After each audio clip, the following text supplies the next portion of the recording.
de neutralité va s'insérer dans chacun de ces discours, enfin surtout dans le discours antisioniste.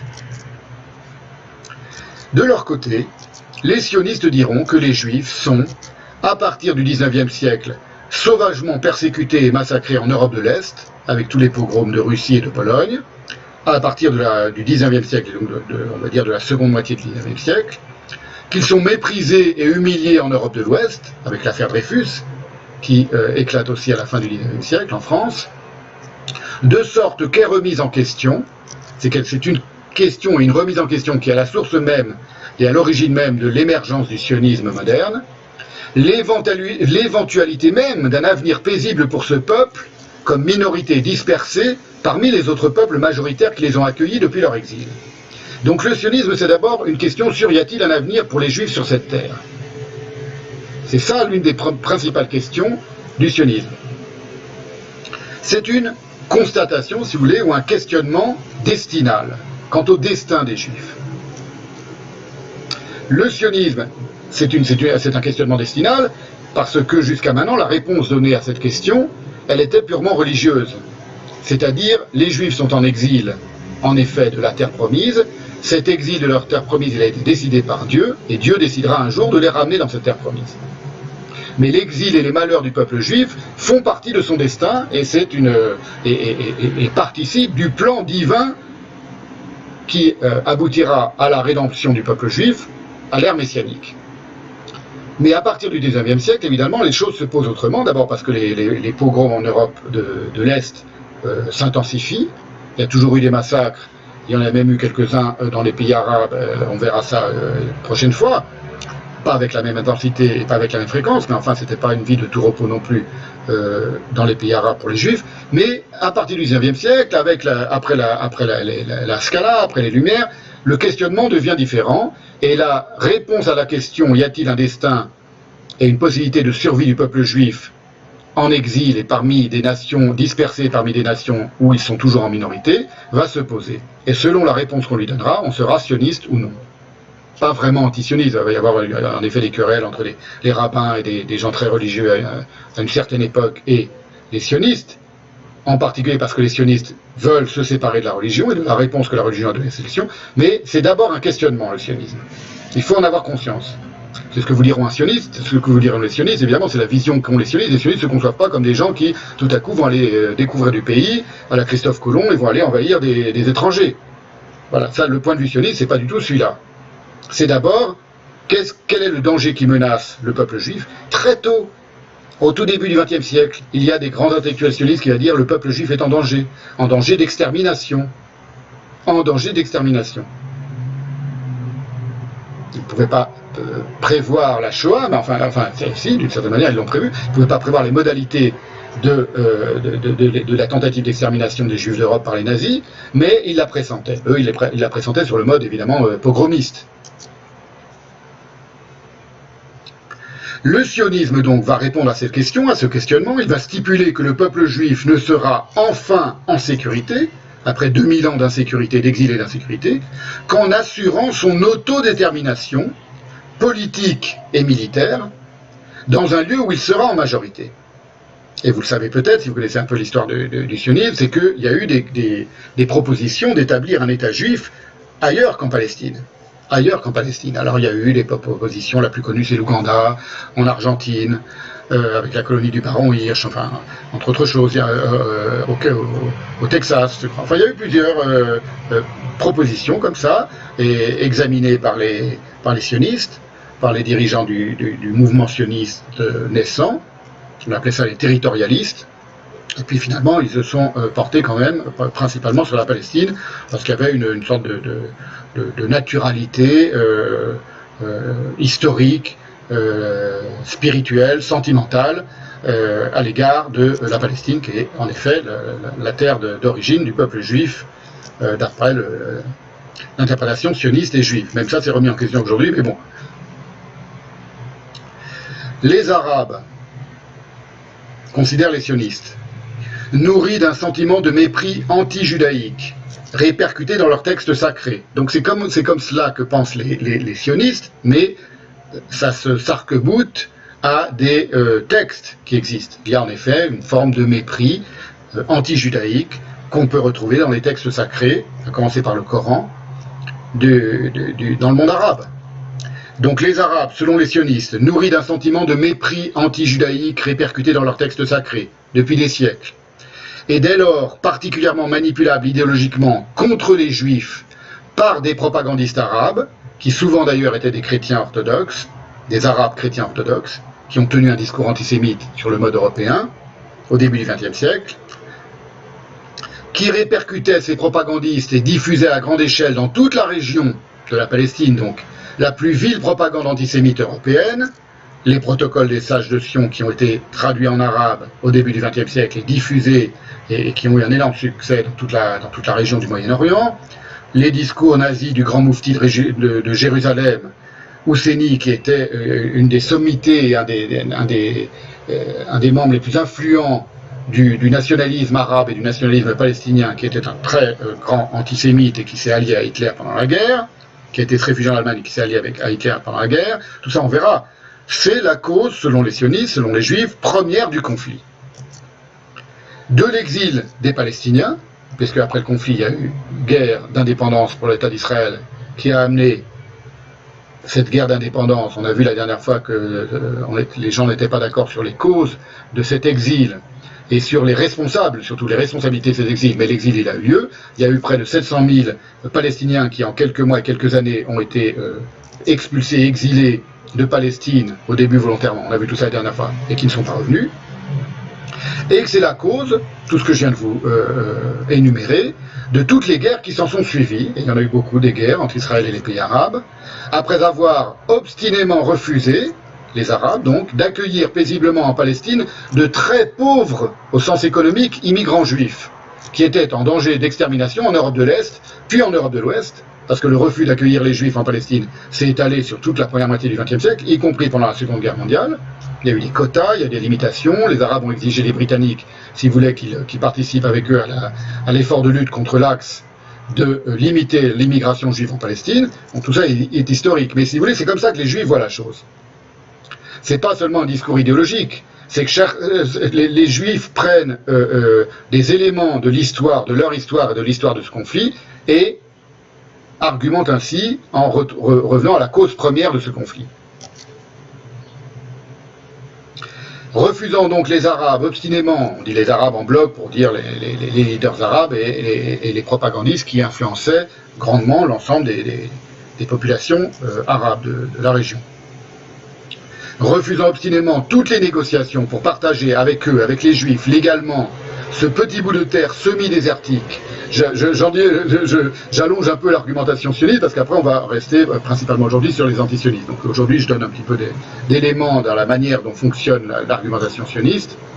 C'est pour ça que c'est un peu plus long que l'argumentation antisioniste, parce que l'argumentation antisioniste aujourd'hui elle va avoir la vedette.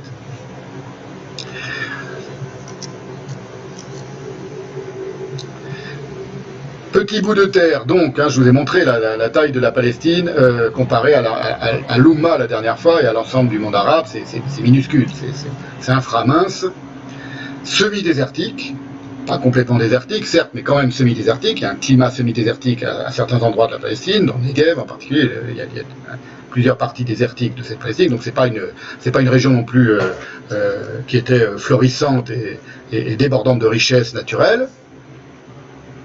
C'est pas une raison pour l'envahir s'il y a eu invasion, mais c'est pour vous dire, on parle d'une certaine région, y compris climatique et géographique du monde.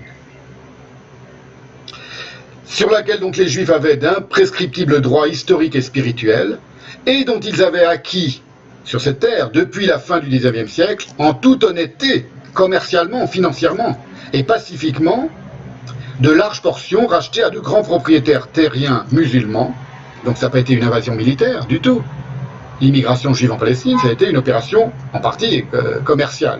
C'est-à-dire on a acheté des terres en toute légalité, sans arnaquer du tout les propriétaires terriens, au contraire, en donnant de confortables sommes et en compensant les métayers arabes, musulmans qui étaient sur ces terres et qu'on a expulsés pour faire travailler principalement, à une certaine époque, tout ça c'est pas mis en place immédiatement, des travailleurs juifs.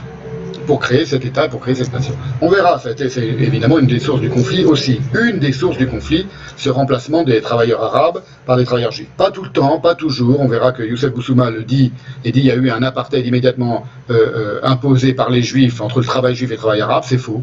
C'est un mensonge, c'est faux, ça n'a pas été immédiatement une division. D'abord, c'était pas un apartheid, et d'autre part, on verra qu'il y a des, j'y reviendrai tout à l'heure, il y a des raisons quasiment éthiques pour les Juifs à faire travailler des Juifs et à ne pas exploiter les Arabes, parce que les Arabes, les métayers arabes étaient exploités autrefois sur un mode capitaliste de soumission de l'ouvrier à son patron traditionnel.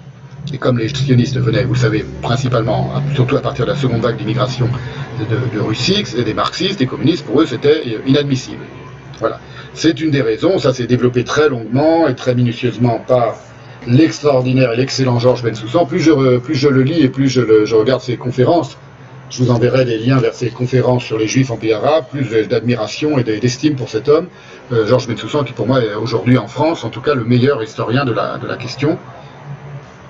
Le plus fin, le plus raffiné, le plus subtil, le plus intelligent et le plus agréable à écouter en plus.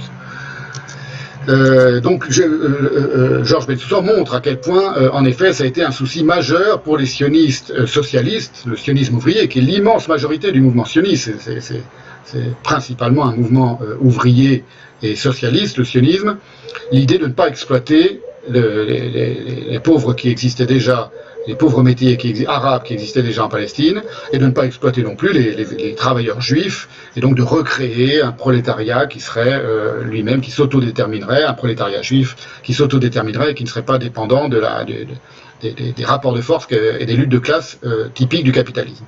C'était aussi une volonté, le travail juif, le fait de privilégier le travail juif pour les sionistes, était aussi une volonté d'en finir avec le capitalisme. C'est très important, c'est très prééminent dans l'idéologie sioniste. Alors évidemment, ça a amené une autre sorte de conflit qui est qu'il y a des travailleurs palestiniens qui n'étaient plus employés dans les kibbutz, les fameux kibbutz et les fameuses usines et installations juives. Voilà, c'était pour faire une parenthèse sur cette question-là. Mais il y a eu donc de larges portions, c'est là que j'en étais, de terres achetées légalement, commercialement par les juifs aux grands propriétaires terriens musulmans qui n'habitaient même pas en Palestine pour certains d'entre eux, qui possédaient de larges portions de terre, et avec des compensations offertes aux métayers musulmans qui travaillaient pour ces grands patrons depuis parfois plusieurs générations, remplacés par des travailleurs juifs, donc avec des compensations. On ne les a pas chassés sans leur donner de compensation. Ils ont été débauchés, si vous voulez, et en effet expulsés des lieux sur lesquels ils étaient pour certains depuis des générations, mais contre compensation que certains ont accepté, que d'autres n'ont pas accepté, etc. Et en s'installant majoritairement, ça c'est très important aussi à savoir parce qu'on ne le sait pas, pour les Juifs, sur les parties les moins densément peuplées de la Palestine ottomane. C'est-à-dire que, je vais vous le montrer immédiatement, Henri Laurence, historien, pardon, j'ai dit la dernière fois un grand écrivain, j'ai fait un lapsus, j'ai fait plusieurs lapsus la dernière fois, bon, vous les notez au passage, grand historien, enfin historien célèbre et très sérieux et très considéré en France, lui-même admet, il a dans son étude du mouvement d'immigration juif en Palestine, il admet que principalement, majoritairement, les Juifs ont acquis des terres qui n'étaient pas les plus densément peuplées, mais les moins densément peuplées. Voilà, je vous mets la conférence dans laquelle il le dit, comme ça c'est réglé. Et ensuite, on va commencer, après cette introduction, la conférence proprement dite. Enfin, le thème d'aujourd'hui proprement dit, d'où parles-tu ou la neutralité impossible. Disons que la colonisation sioniste, à travers les étapes successives de l'époque ottomane et puis du mandat britannique, s'est inscrit à travers l'existence de structures agraires plus anciennes dans cette région du monde qui elle-même était liée à une histoire écologique de cette région du monde. Autrement dit, il y avait des creux et des zones creuses de population, faible population et forte population. Et la colonisation juive avant 1948 s'est inscrite dans les zones de faible population et non pas de population dense. La Cisjordanie, pas la petite Cisjordanie d'aujourd'hui, mais la Cisjordanie de l'époque du mandat, vous n'avez pas une colonie juive. Il suffit de voir la carte. Les colonies juives, c'est un archipel avec une distribution sur le littoral, un peu sur la Galilée, un peu autour de Jérusalem, et puis vous avez une zone de densité arabe totale où vous n'avez pas une seule agglomération juive. Et ça s'explique avant tout pour des raisons d'histoire agraire. Voilà, vous voyez là, c'est le point de vue d'Henri Laurence, tout à fait tranquille, posé, un historien français, non juif, non sioniste, plutôt pro-palestinien, on verra ça, enfin qui a plutôt une dilection pour le peuple palestinien, mais qui est quand même assez équilibré dans ses propos. Et c'était juste pour vous montrer qu'il y a une complexité humaine des discours autour de ce conflit qui le rend précisément si intéressant à méditer. Ce conflit israélo-palestinien, même si on n'est pas impliqué dans ce conflit et si on n'y a pas d'intérêt propre, personnel, psychologique ou existentiel, il est intéressant en soi. Il est intéressant à méditer parce que précisément il y a une complexité, une richesse, si j'ose dire, de tous les discours humains différents et divergents qui se précipitent pour essayer de justifier leur vision de ce conflit. Alors la dernière fois j'ai dit, et c'est là-dessus que je vais insister aujourd'hui, je vais tenter de démontrer aujourd'hui, que nul n'est jamais neutre. Dans aucune affaire d'ailleurs, et à propos d'aucun conflit et d'aucune histoire, au sens historique. Alors je vais développer un petit peu aujourd'hui cette idée importante, avant d'en venir à la fin, ce sera la dernière partie de cette séance, à une absence proprement névrotique de neutralité, c'est-à-dire le cas particulier de celui que j'ai surnommé Juju Lourdingue, qui est un personnage que j'ai inventé, d'après un modèle réel, celui de Julien Salingue, et qui incarne le fanatique antisioniste français archétypique. Alors ce sera à la fin de la séance une partie un peu